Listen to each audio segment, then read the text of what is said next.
Welcome pasukan malam spesial. Bagaimana jika bumi yang kita tinggali saat ini hanya dihuni oleh wanita saja dan tidak ada laki-lakinya? Jika itu terjadi, maka sudah bisa dipastikan kalau manusia akan terancam punah. Tetapi bagaimana jadinya jika ada seorang pria yang hidup dan menjadi satu-satunya laki-laki yang tersisa di bumi?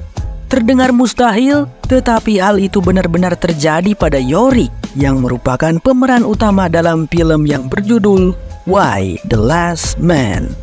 Penasaran dengan ceritanya? Langsung saja putar intronya. Ini adalah channel Malspes, menghadirkan alur cerita yang sangat the best, bisa menghibur dan menghilangkan stres. Yang belum subscribe ya subscribe dulu guys. Film diawali dengan diperlihatkannya sebuah kota yang tampak kacau balau akibat munculnya pandemi virus misterius yang memusnahkan kaum laki-laki di bumi. Kawasan perkotaan yang sebelumnya selalu ramai dengan aktivitas orang-orang kini berubah layaknya kota mati. Mayat-mayat yang belum dievakuasi tergeletak begitu saja dan mulai membusuk. 3 minggu berselang, Yorick bersama seekor monyet peliharaannya yang bernama Ampersand atau sering dipanggil M terlihat sedang menyusuri kota. Di sana Yorick sempat menuliskan pesan di dinding untuk memberitahu pacarnya, Beth, kalau dirinya masih hidup. Yorick berusaha mencari Beth setelah keduanya terpisah akibat pandemi virus itu terjadi. Sekalian dia juga mencari barang-barang yang sekiranya bisa berguna. Sedikit informasi, kalau virus tersebut juga menyerang semua spesies binatang. Dengan kata lain, M adalah satu-satunya monyet jantan yang tersisa. Mungkin itu adalah sesuatu yang bagus bagi Yorick, sehingga dia tidak begitu sendirian banget. Scene kemudian memperlihatkan sehari sebelum terjadinya pandemi. Yorick terlihat sedang mengajari salah satu muridnya beberapa trik sulap. Meski seringkali dianggap remeh, namun Yorick mencintai pekerjaannya. Selain itu, dia juga mempelajari trik melepaskan diri, walaupun dia tidak selalu berhasil melakukannya. Saat ini kondisi keuangannya sedang buruk. Ditambah muridnya itu berkata kalau hari ini adalah hari terakhirnya untuk mengikuti les dari Yorick. Bocah itu meminta maaf sebelum mengatakan kalau ayahnya sudah mendaftarkannya di camp sulap yang lebih baik, membuat Yorick tampak kecewa. Meski kehidupannya sulit, tapi sebenarnya Yorick adalah anak dari anggota Kongres yaitu Jennifer Brown. Hubungan antara Yorick dan kedua orang tuanya kurang begitu baik, sehingga dia memilih untuk hidup mandiri tanpa meminta bantuan dari mereka. Tak hanya Yorick, kakak perempuannya yang bernama Hero Brown juga mengalami hal yang sama. Meski begitu, penghasilannya sebagai petugas kesehatan bisa lebih mencukupi kebutuhannya dibanding sang adik.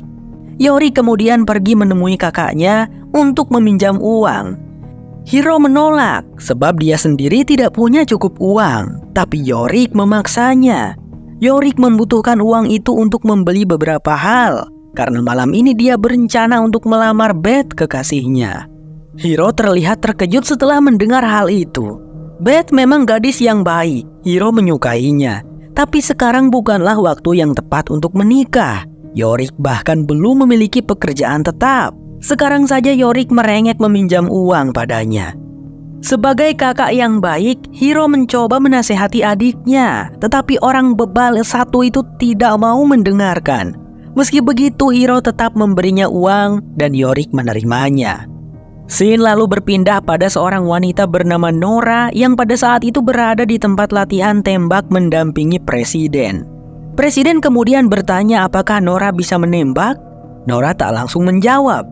Selain pekerjaannya sebagai sekretaris, Nora hanyalah seorang ibu rumah tangga biasa.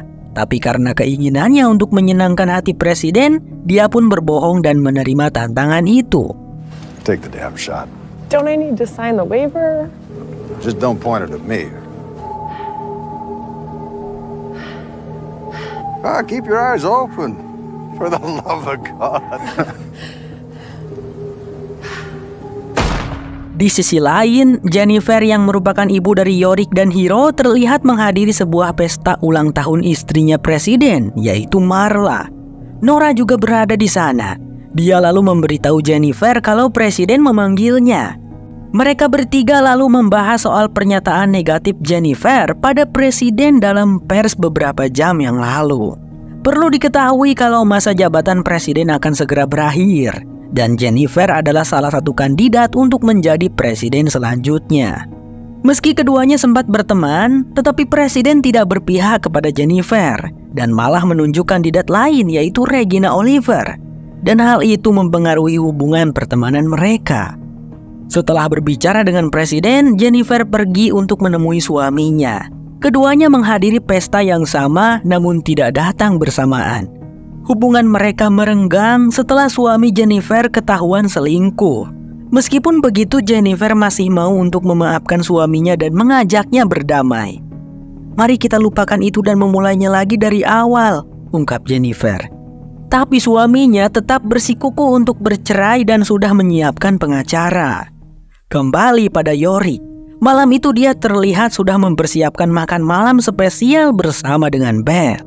Dia menyajikan roti panggang keju dengan anggur dan hiasan lilin.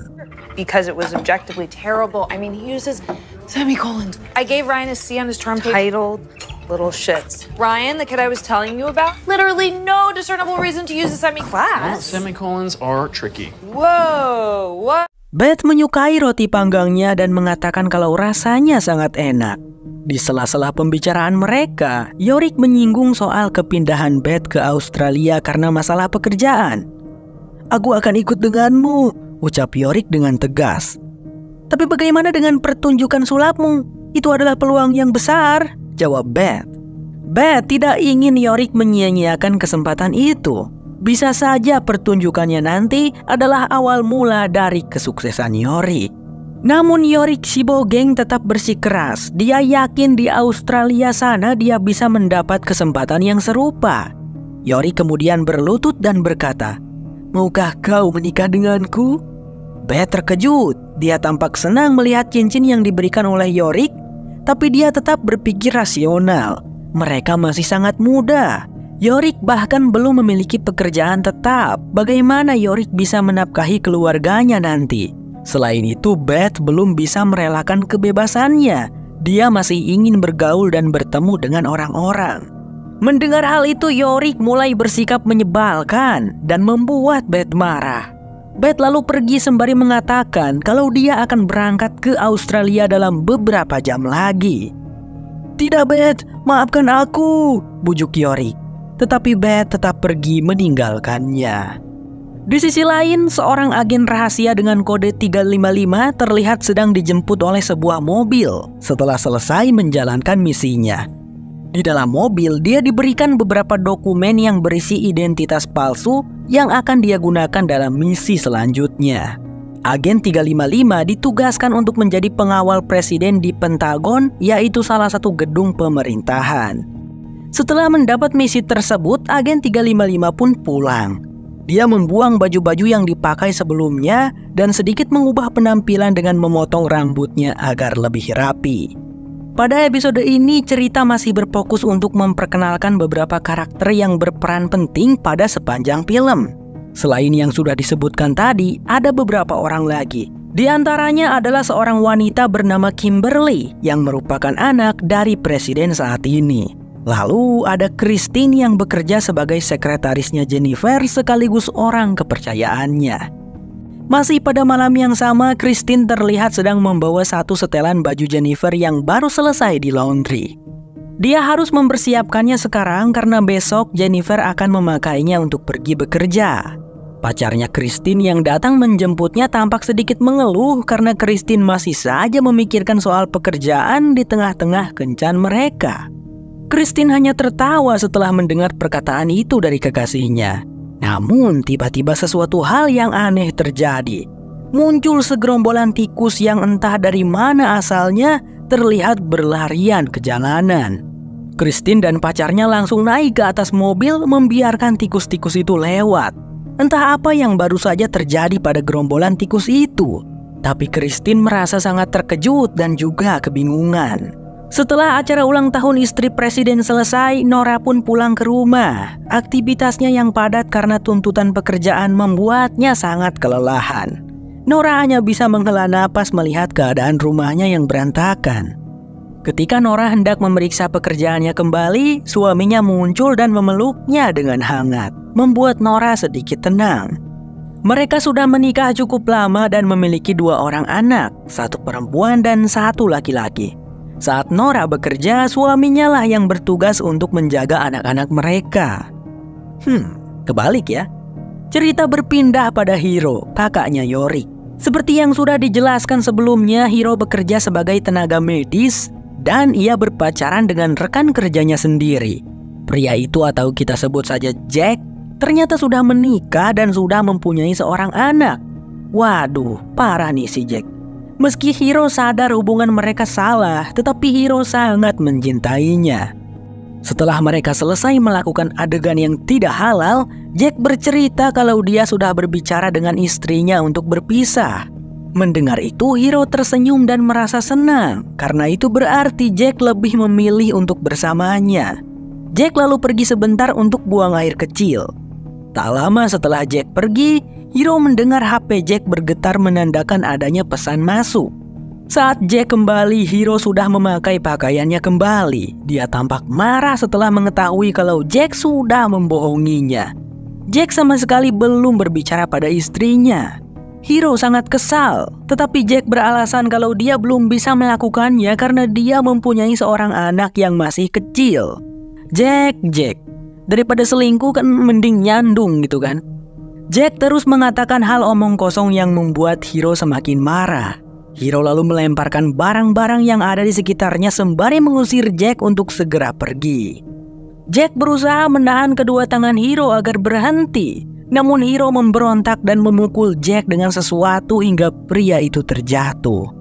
Hiro langsung tersadar kalau dia sudah melukai Jack. Hiro lalu berusaha menghentikan pendarahan yang dialami pria itu. Selang beberapa saat, Jack pun meninggoy karena Hiro tidak bisa menyelamatkan nyawanya. Meski Hiro tidak sengaja, namun dia sangat menyesal. Dia terus diam termenung sampai tak terasa hari pun sudah pagi. Kemudian seorang polisi datang mengetuk pintu mobil ambulans tersebut. Dia menerima laporan kalau mobilnya menghilang dari semalam. Ya, itu karena Hiro tak kembali ke rumah sakit. Hiro mengabaikan polisi itu sampai tiba-tiba polisi itu jatuh tanpa sebab. Hiro yang merasa penasaran memutuskan untuk keluar dan mengeceknya. Namun wanita itu kaget saat melihat tubuh polisi itu ambruk dengan darah yang mulai menggenang. Di sisi lain, agen 355 pergi ke Pentagon dengan identitas barunya sebagai pengawal presiden. Jennifer juga hadir di sana. Saat Jennifer sedang membicarakan sesuatu dengan presiden, tiba-tiba saja presiden ambruk dengan darah yang keluar dari hidung, mulut, dan juga telinganya. Secara serentak, keadaan serupa juga dialami oleh seluruh laki-laki yang ada di seluruh dunia, menimbulkan kepanikan dan juga kebingungan bagi kaum perempuan yang masih hidup. No one's answering in Israel? Can't get him back on the line. No one's picking up. About what? Oh my God, help! We need help. Can you hear me? Mr. President?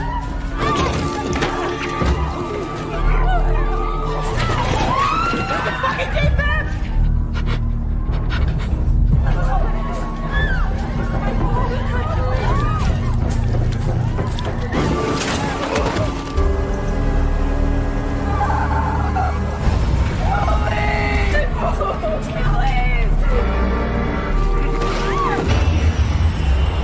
Seseorang melaporkan kepada Jennifer tentang kecelakaan yang terjadi di mana-mana. Dia lalu meminta Jennifer segera mengungsi ke tempat yang aman bersama dengan para wanita yang masih hidup. Melihat Christine yang tampak panik, Jennifer berusaha untuk menenangkannya. Ia lalu mengajak Christine untuk segera pergi ke ruang bawah tanah. Di sisi lain, Yorick tampak masih tertidur nyenyak di sofa. Dia kemudian terbangun setelah M terus melemparinya dengan snack. Setelah terbangun, Yorick teringat dengan pertengkarannya semalam dengan Beth. Dia segera menelepon Beth, tetapi Beth tidak bisa dihubungi. "Seksual!" umpatnya. Sesaat kemudian, Yorick mendengar suara klakson mobil dari luar yang sangat bising. Dan kemudian dia terperangah setelah melihat apa yang terjadi di luar sana.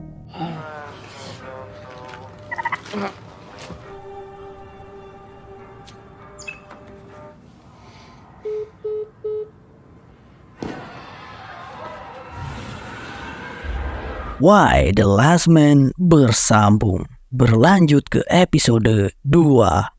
Agen 355 merasa terguncang dengan kekacauan yang terjadi di mana-mana.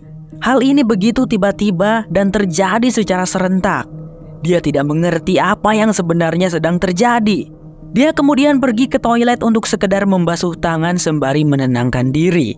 Saat tangannya sudah berhenti bergetar, agen 355 mengeluarkan sesuatu yang disembunyikan di dalam jas miliknya.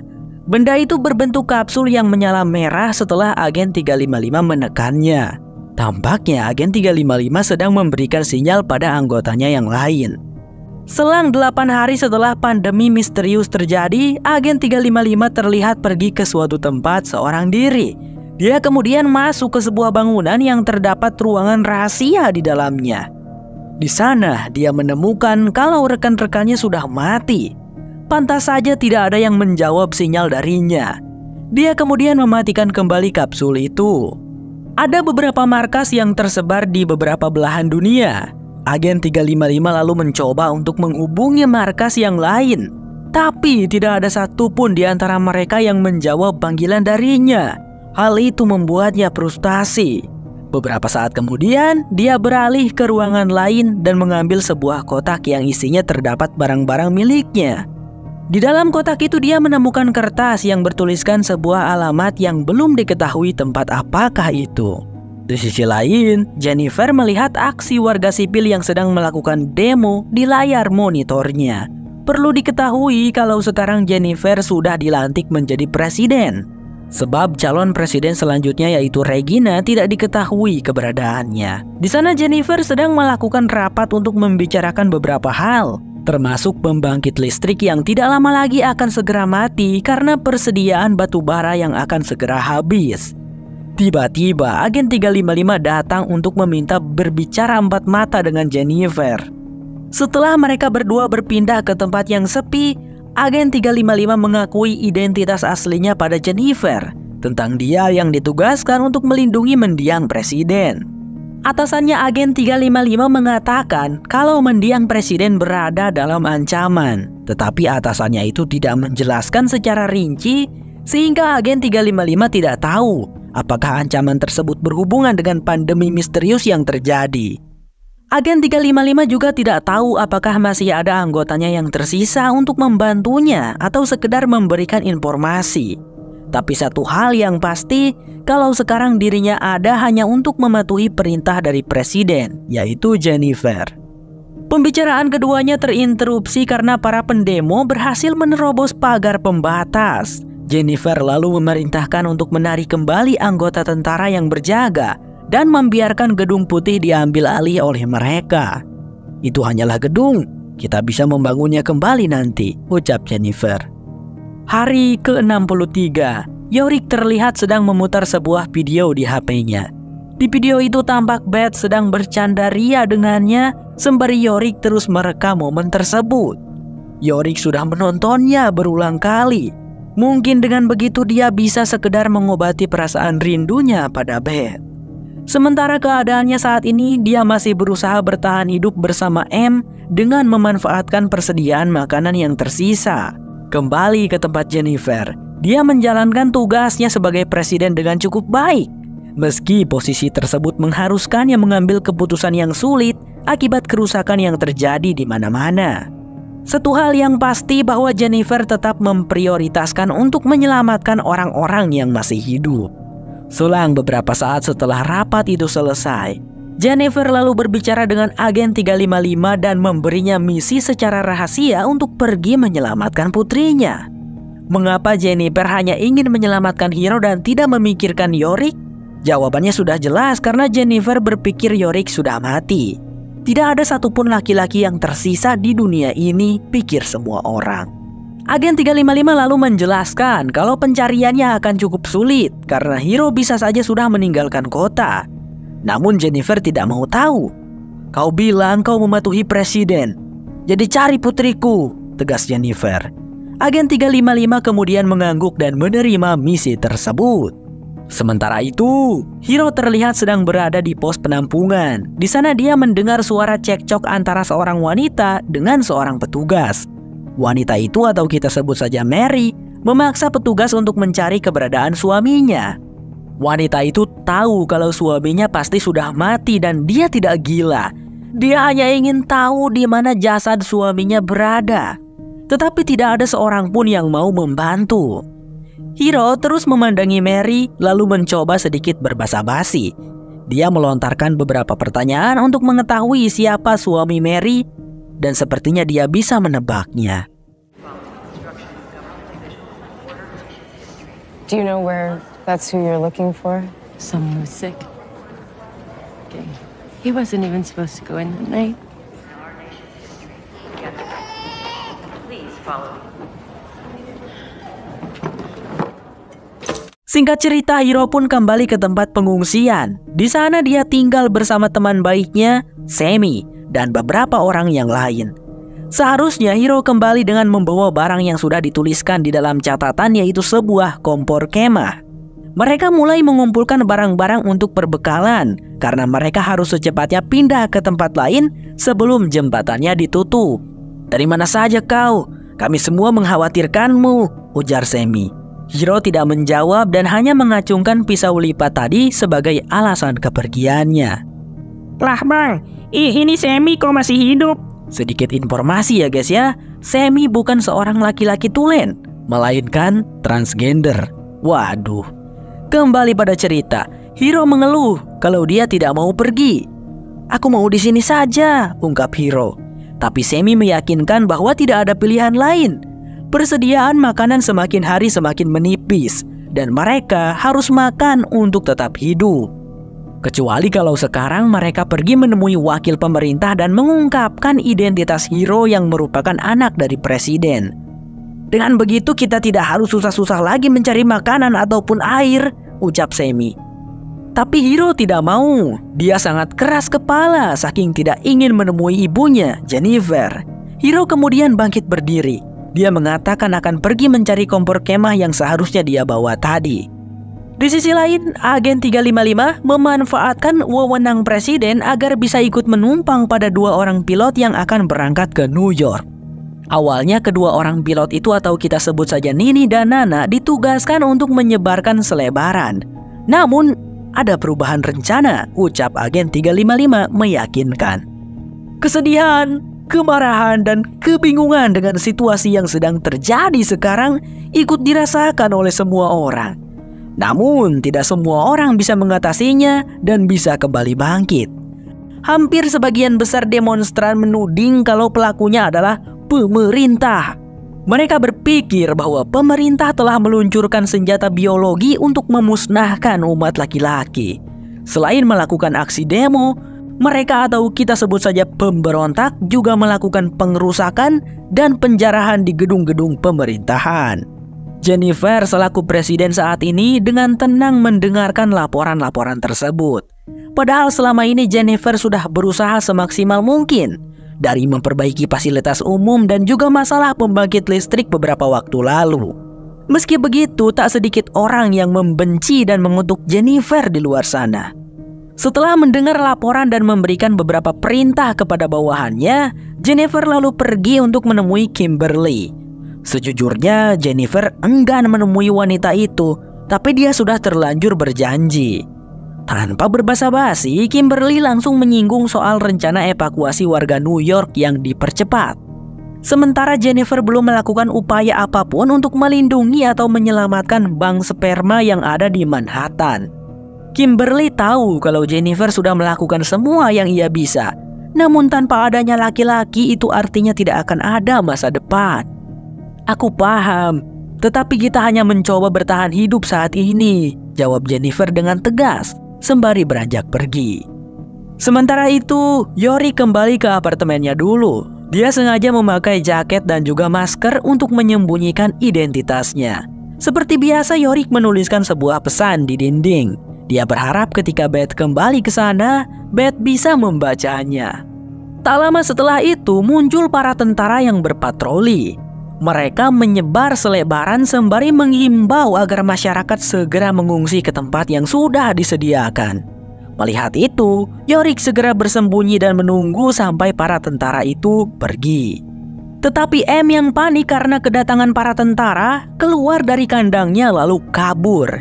Menyadari M yang kabur, Yorick langsung mengejarnya. M berlari tak tentu arah hingga sampai ke stasiun bawah tanah yang sudah tergenang air. Melihat airnya yang sudah cukup tinggi, Yorick tak berani pergi lebih jauh. Dia mencoba membujuk M dengan makanan, tapi tidak berhasil. Tak lama Yorick mendengar suara gemericik air. Dia panik karena mengira sudah terjadi sesuatu pada monyet peliharaannya itu. Terpaksa Yorick melepaskan jaketnya dan turun ke bawah sana. Dia mulai menelusuri tempat itu sembari terus memanggil M. Tapi Yorick menyerah karena tempat itu cukup menyeramkan. Dia bahkan sempat terkejut hanya karena melihat sebuah poster.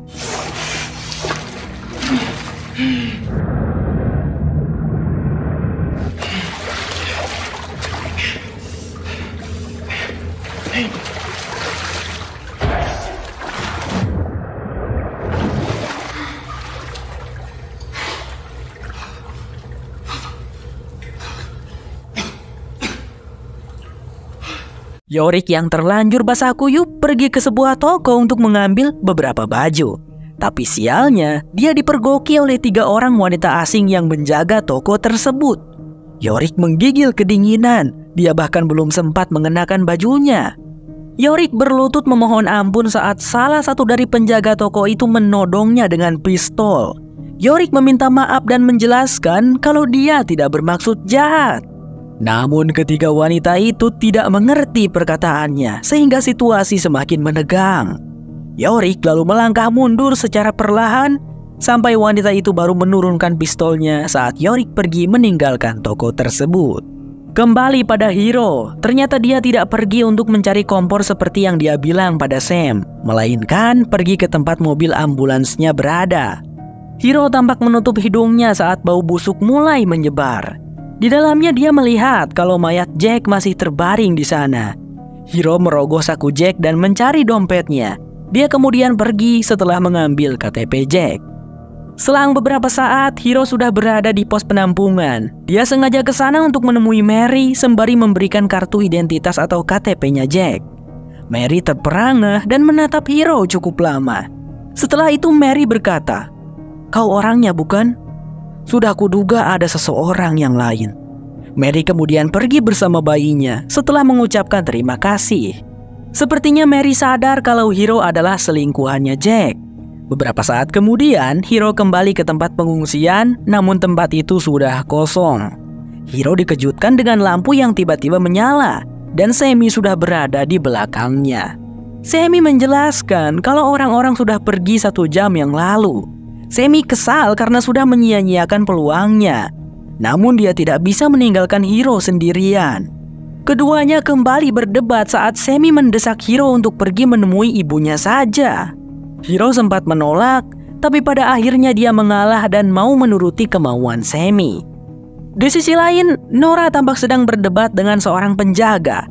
Nora memaksa agar diizinkan masuk ke Pentagon, tetapi penjaga itu menolak karena Nora tidak ada di dalam daftar orang-orang yang dibutuhkan.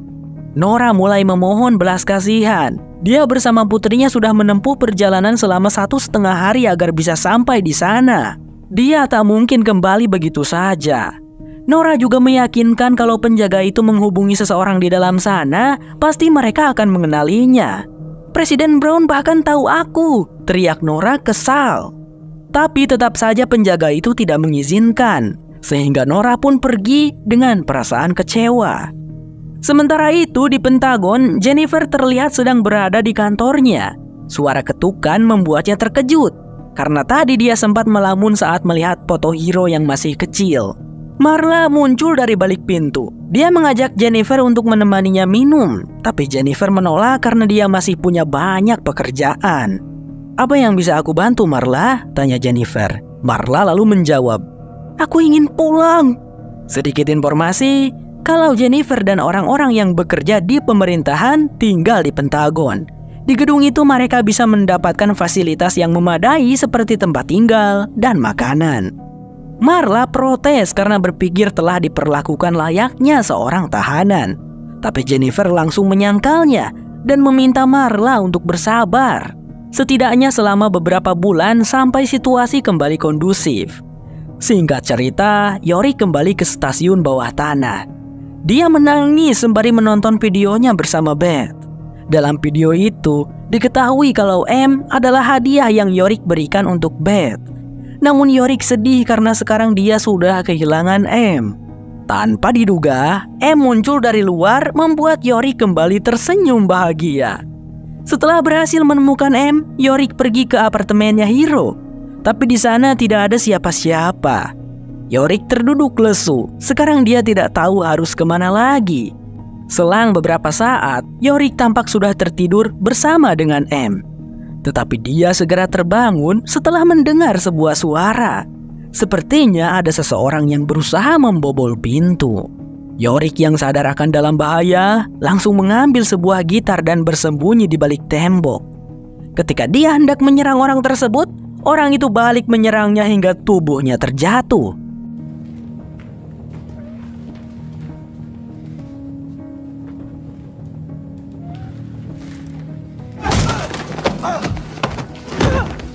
Ternyata orang yang baru saja datang tak lain adalah Agen 355.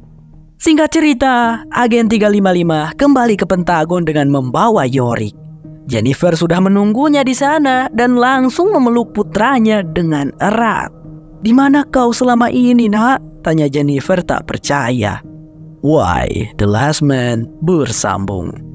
Terima kasih buat kawan-kawan yang udah nonton video ini sampai habis. Sehat selalu ya kalian, sampai jumpa lagi di Why The Last Man episode 3. Saya Sam, bye-bye. 나른한 이 꿈속 또 다니고 싶어 그런